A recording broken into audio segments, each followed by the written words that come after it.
মানুষকে বলবো এয়ারবাদ শুনে, এয়ারবাদ শুনে, যুবকরা খুব পছন্দ করে ওদের। কেন জানে? সকালবেলা গা ধুতে হবে না। বাংলাদেশে মূর্খ বেরিয়েছে আব্দুর রাজ্জাক বিন ইউসুফ, নাম শুনেছে? আবু জেহেলের নাম কি ছিল জানেন? আবুল হেকাম। কি নাম ছিল? আবুল হেকাম, জ্ঞানীদের পিতা। নবী পাকের গুস্তাখি করার জন্য নাম পড়ে গেল আবু জেহেল, জাহিলদের পিতা, মূর্খদের পিতা। তোর আব্দুর রাজ্জাক বিন ইউসুফ নামটা খুব ভালো, কিন্তু নবীর গুস্তাখি করার জন্য এর নাম হচ্ছে কাজ্জাব বিন ইবলিস। যতবার বলবেন তত নেকি পাবেন। কাজ্জাব বিন ইবলিস যতবার বলবেন তত নেকি পাবেন।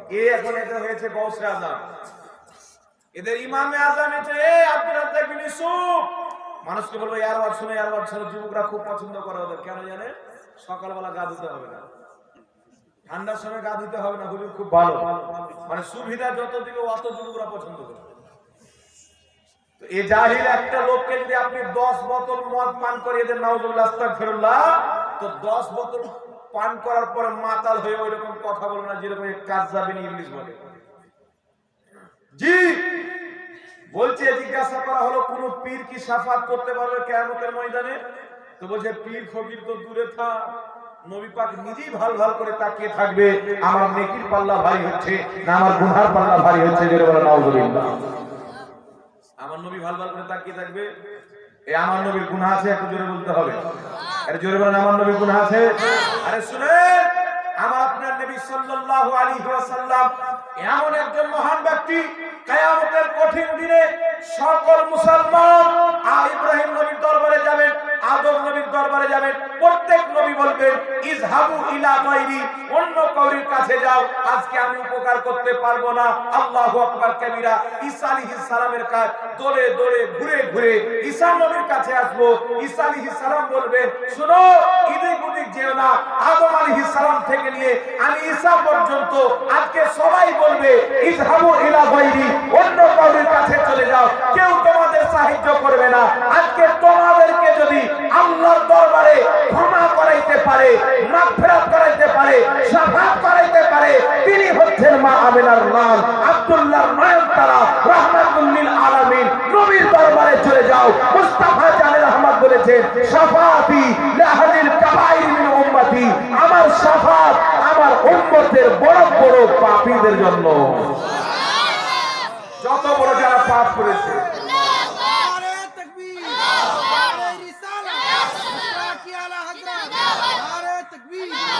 আমার শাফাত আমার বড় বড় পাপীদের জন্য। ইবনে মাজাহ শরীফের মধ্যে সহিহ হাদিস, যারা বড় বড় পাপ করেছে, আকীদা শুদ্ধ আছে তারা, কিন্তু আজকে নাম দিয়েছে আহলে হাদিস। বক্তব্য কি দিচ্ছে? নবী নিজের মেয়ে কি তো বাঁচাতে পারে না, তা আমাদেরকে কি দেখবে? তো কথা তো ভুল বলে না, ও তো জানে যে আমাদের জন্ম হয়েছে নবীর দুশমনের উপরে, তা আমাদের কি নবী পাক বাঁচাবে? ও তো ভুল বলে না। ওয়ারাকে এবং ওদের দলের লোককে নবী পাক ঘুরে তাকাবেন না, কিন্তু সুন্নি সহিহুল আকীদা মুসলমান পাপের কারণে, গুনাহের কারণে জাহান্নামে যদি চলে যায়, রাহমাতুল লিল আলামিন বের করে আল্লাহ জান্নাতে নিয়ে যাবে। বলুন সুবহানাল্লাহ। কাকে নিয়ে যাবে? সুন্নিকে নিয়ে যাবে, যার আকীদা ঠিক আছে। আর যার আকীদা ভেড়ের গোবরের মত না, ওকে নিয়ে যাবে। বলছে নবীর ওসিলা চলবে না, কি চলবে? ওই যে নবীর মুহাব্বতের ওসিলা চলবে। তো নবীর ওসিলা যখন জায়েজ না, তো মুহাব্বতের ওসিলা কেমন করে জায়েজ হবে? নবী পাকের দামটা বেশি না ওনার মুহাব্বতের দামটা বেশি? একটু জোরে বলতে হবে। নবী পাকের জাত না থাকতো তো মুহাব্বত হতো না। আমি যদি না থাকতাম তো আমার মুহাব্বত কি জিনিস হতো? তাহলে কি বুঝা গেল? আসল হচ্ছে জাতে মুস্তাফা। আর নবী পাকের ওসিলাকে আহলে হাদিস সম্প্রদায়ের পথভ্রষ্ট ব্যক্তিরা শিরক পর্যন্ত লিখেছে। কিন্তু আমরা যখন কোরআন হাদিস লাড়ালাড়ি করি, আল্লাহর কসম খেয়ে বলি, সাহাবায়ে কেরাম তাবরানী শরীফের মধ্যে সহিহ সনদে হাদিস বর্ণিত, আমার নবীর ইন্তিকালের পরে নবী পাকের ওসিলা দিয়ে দোয়া করেছেন। একবার গিয়েছেন দরবারে উসমান গনির, ফিরেছেন কাজ হয়নি। দুইবার গিয়েছেন দেখা হয়নি। তিনবার গিয়েছেন দেখা হয়নি। কিন্তু বাড়ি গিয়ে যখন 2 রাকাত নামাজ পড়ে নবী মুস্তাফা ওসিলা দিয়ে দোয়া করেছেন, সঙ্গে সঙ্গে উসমান গনির সঙ্গে সাক্ষাৎ হয়ে গেছে, সঙ্গে সঙ্গে দেখা হয়ে গেছে, ডাইরেক্ট আমার দরবারে হাজির হয়ে গেছে। 3বার 4বারের কাজ হলো না, নবীর ওসিলা দিয়ে দোয়া করলেন, কাজ হয়ে গেল। একটু জোরে বলতে হবে সুবহানাল্লাহ। বলছে নবীর ওসিলা ছিল না কেন? বলছে দুনিয়াতে যতদিন বেঁচে ছিলেন চলতো, এখন মরে কবরে চলে গেছে না, চলবে না। কিন্তু নবী পাক যেমন দুনিয়াতে ছিলেন তেমনি কবরে জিন্দা নবী, জোরে বলতে হবে সুবহানাল্লাহ। জিন্দা নবী শুয়ে আছেন। আর শুধু তাই নয়, মুহাম্মদ রাসূলুল্লাহ কবরে জিন্দা, তিনাদের স্ত্রীর সঙ্গে তিনার সাক্ষাৎ পর্যন্ত হয়। বুখারী শরীফের হাদিস থেকে প্রমাণিত, আম্মা জান আয়েশা বলছেন, ইয়া রাসূলুল্লাহ, আপনার ইন্তেকালের পর সর্বপ্রথম আপনার সঙ্গে আপনার কোন স্ত্রীর সাক্ষাৎ হবে? নবী পাক সাল্লাল্লাহু আলাইহি সাল্লাম বলেন, তোমাদের মধ্যে যারা হাত সবচেয়ে বেশি লম্বা। তো মা আয়েশা রাদিয়াল্লাহু তাআলা আনহা হাত নাড়তে লাগলেন। তো যার হাত লম্বা হতেন মনে করতেন ইনি যাবেন আগে, দেখা হবে নবী পাকের সঙ্গে। কিন্তু দেখা গেল নবী পাকের ইন্তেকালের পর সর্বপ্রথম উনার যে স্ত্রী ইন্তেকাল করলেন, তিনার নাম হচ্ছে যায়নাব রাদিয়াল্লাহু তাআলা আনহা।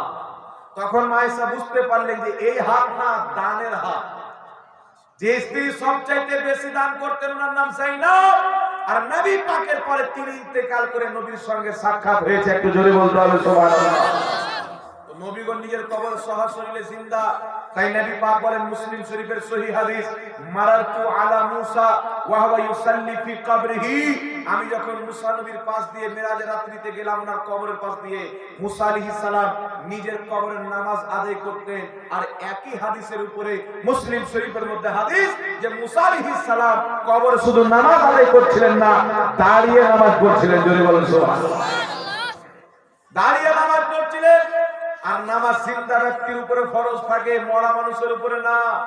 তাই আল্লাহর সকল নবী দুনিয়াতে যেমন জিন্দা ছিলেন, ইন্তেকালের পরে তেমনই জিন্দা আছে, একটু জোরে বলতে হবে সুবহানাল্লাহ। তাই কি বোঝা গেল? ইমামের পিছনে কেরাত করা চলবে না। এদের ধোকাতে পড়ে, এদের চেলা, এদের ভ্রষ্ট বক্তব্য শুনে, মিষ্টি কথা শুনে যারা ইমামের পিছনে কেরাত করতে লেগেছো, বুকের উপরে হাত বাঁধতে লেগেছো, এখন পর্যন্ত সময় আছে। তওবা করে নবীর দলে এসো, সাহাবার দল আহলে সুন্নাত ওয়াল জামাতের মধ্যে এসে নাভির নিচে হাত বাঁধো, ইমামের পিছনে কেরাত করা বন্ধ করো। এটাই হচ্ছে নবীর বিধান, এটাই হচ্ছে সাহাবার বিধান, এটাই হচ্ছে সালাফের বিধান। আর যারা সালাফের বিধানকে মানে না, তারা সালফি হতে পারে না। যারা সুন্নি জামাতের, তাই হলো সালাফি, তাই হলো আহলে সুন্নাত ওয়াল জামাত। বলুন সুবহানাল্লাহ। কি কথা মনে রাখতে হবে ব্রাদার ইসলাম, আপনাকে অনেক রকম গুমরাহ করার চেষ্টা করা হবে, কিন্তু বুকের উপরে হাত বানার কোন মারফু সহিহ হাদিস কিয়ামত পর্যন্ত কোন বাপের বেটা দেখাতে পারবে না। কিন্তু নাভির নিচে হাত বানার সহিহ হাদিস আলহামদুলিল্লাহ আছে, একটু জোরে বলুন সুবহানাল্লাহ। ইমামের পিছনে কেরাত করা চলবে না, হাদিস দিয়ে দিলাম, কোরআন পাকের আয়াত থেকেও বললাম।